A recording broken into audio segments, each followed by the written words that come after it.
Hey everyone, welcome back to my channel. So today I'm going to be doing something different. Now I have started a at-home business of making desserts specifically for like birthday parties, baby showers, weddings, etc.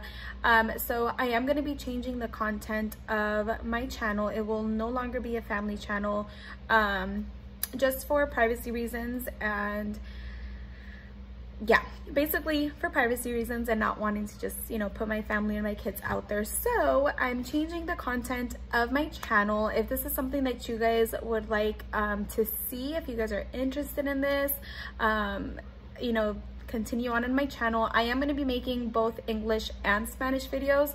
So you might see the same video in English and then in Spanish, or you will see one in English, another one in Spanish, and so forth. So just giving you guys a heads up. I completely understand if you guys will unsubscribe. I understand that it's not for everyone, and you know, it is a change of content.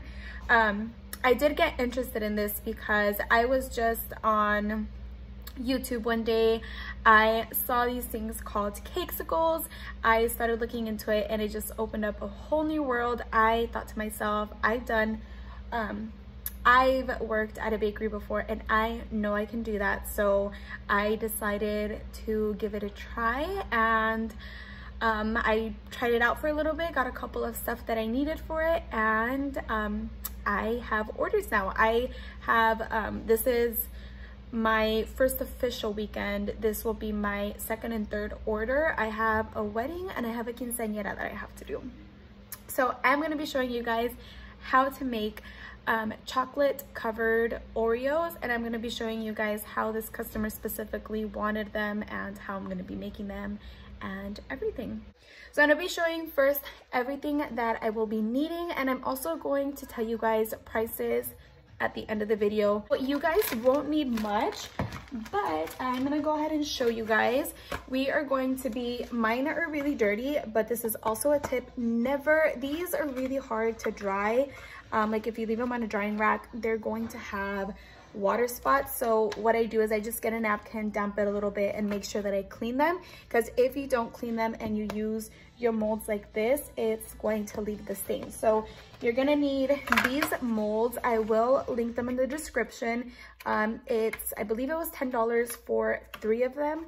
There's some on Amazon that are just one of them for like $5, but this one was a pack of 3 for, I believe, $10. You can get white chocolate and just, you know, use whatever oil-based color, what is it called? Oil-based food coloring, and that is what's going to color your chocolate. However, I am going to be using the Wilton Candy Melt.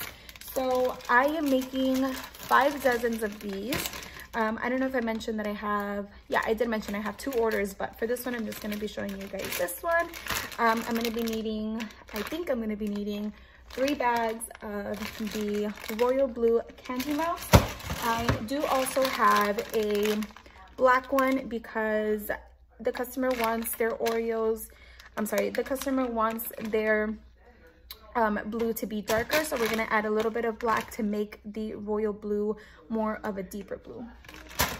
And then I don't know the brand for this chocolate that I have right here, but it is white chocolate. I did use some coloring to make it more of an ivory color because that is what the customer requested. Are also going to be needing coconut oil. I have this coconut oil that I was using for like some healthier desserts, but I am now using it for my candy melts because they are really thick. So you want to make sure that they're thin, that way when you're dipping them and everything, it's easier to work with and it's not so thick and you don't use as much product. You can also use coconut oil that's already like in its solid form. All you do is just put a spoonful, I'll show you guys, and it's gonna thin out your chocolate because, like I said, it's way easier to work with, and at the time that you're putting it in the microwave, it's gonna avoid your chocolate from burning.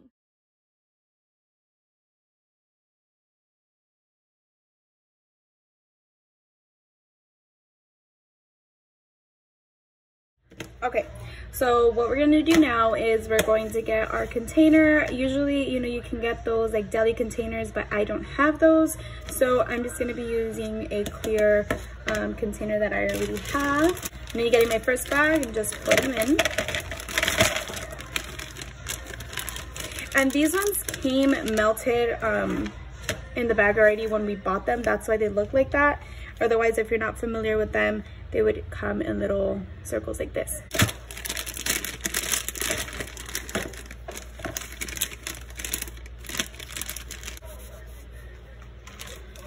All right, so I'm gonna be doing these first two bags. I'm not gonna be putting the third one in there yet. And then I'm also gonna be getting my black ones. Since we do have quite a bit of chocolate in here, I am going to be adding quite a bit of this. To be honest, I can't tell you guys exactly how much to put because it just, honestly, it's just one of those things that you kind of just eyeball it. Typically, you want to do every, you know, put it in intervals of 30 seconds. However, my microwave, 30 seconds doesn't do nothing to it. So I'm going to be putting it in for 1 minute. And then stirring it, and then another minute, you guys will see.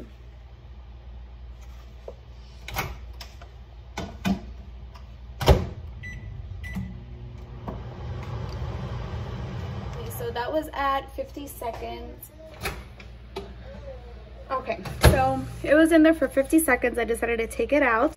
And you want to make sure that you mix it in. Even though it's not melted, you want to make sure that you still mix it completely, because you don't want the chocolate that you didn't mix to stay in the same place, because that'll cause it to melt. So I am going to be putting it in there again, but again, you want to make sure that you really mix it in. And then I'll put it in there for another 50 seconds and so forth, and I'll be right back with you. All right, you guys, so this is when my voiceover starts because both of my babies did wake up and there was just a lot of commotion in the background. But this is a consistency that you're going to want your chocolate. It's going to be not too runny, not too thick. And as you could see there was a little bit of like some clumps, and that's because I was melting a lot of chocolate and it didn't get the chance to melt completely, but you guys will learn from my mistakes.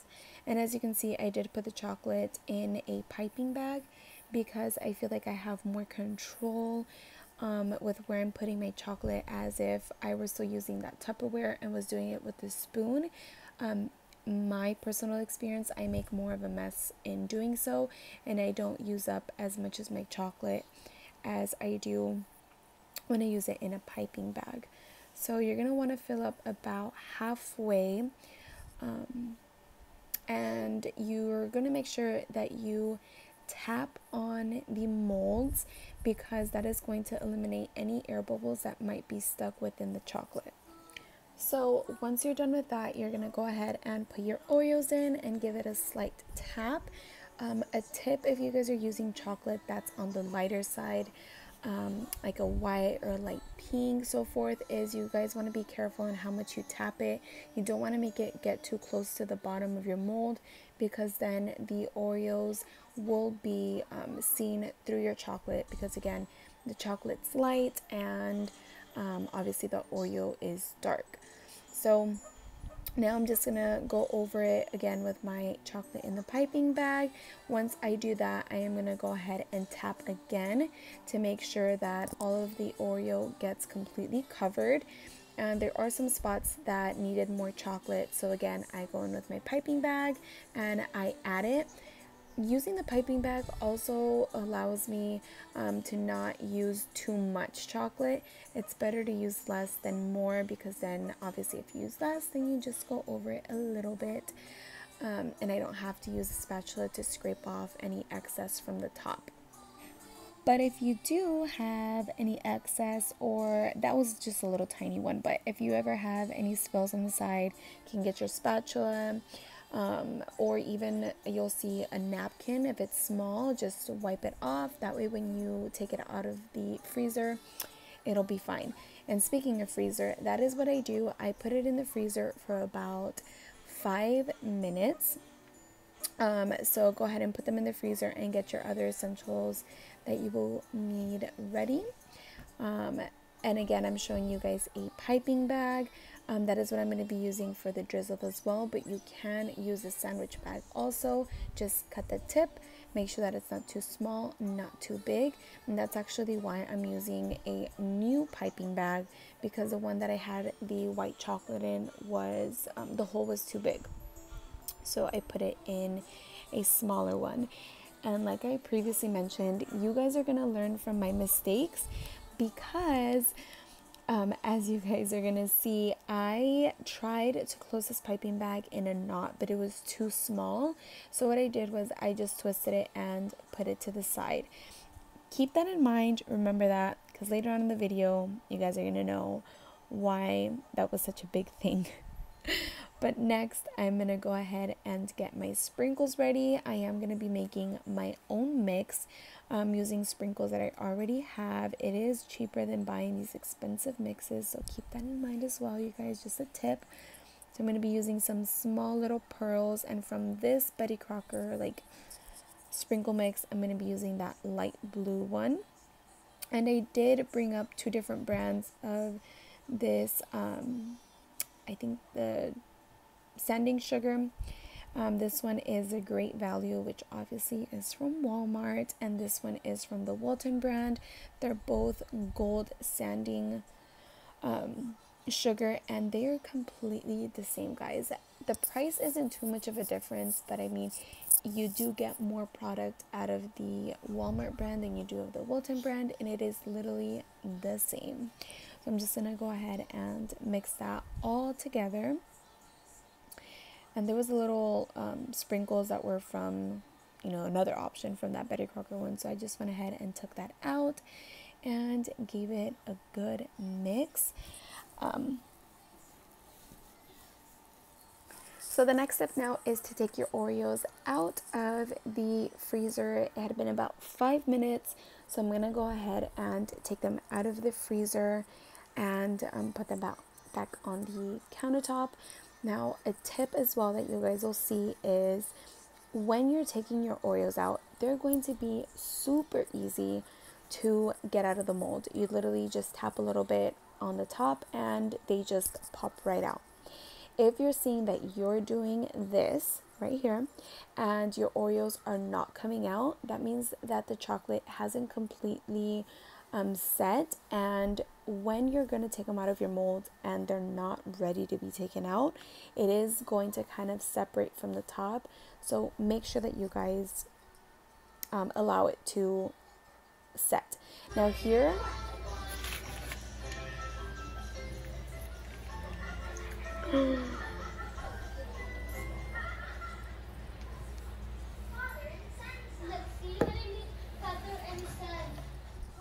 I did not notice, or I forgot that I wasn't able to tie it, and I grabbed that piping bag like nothing, and I had a big old mess. So be sure to either 1, really close your piping bag, or 2, try to remember that you left it open. That way you don't make the same mistake that I did, because I did ruin a whole Oreo. But right here I'm just drizzling. As you guys saw, I drizzled a little bit on the side, because you want to make sure that your drizzle is going to come out good before you do it. If you made the hole too small, then it's going to have weird lines. So you want to make sure that you make it big enough, but also small enough for your lines to come out nice. Obviously, I went ahead and did this, put on the sprinkles right after. And I am doing it on top of a cutting board because I forgot to get parchment paper. So I was just doing it with what I got. And the way that I'm going to package them up is I'm going to put them on cupcake liners. These I got at Restaurant Depot. It is a wholesale for restaurant businesses. So I'm going to go ahead and use those. You guys will see. I'm going to put them in the cupcake liner and then put them in the box. All right, you guys, so that's about it. I do want to let you guys know that for about every 12-ounce candy melt that you use, it's going to give you 1 dozen of these chocolate covered Oreos, because that's what happened to me. I used 3 bags and I got 3 dozen out of those. And for you, those of you sticking to the end of the video to know how much I sold these for, these are $35 for the dozen. So I believe for the 5 dozens, I made $150 off of them. I mean, that's not including what I spent to make this, but I did sell them for $150 total.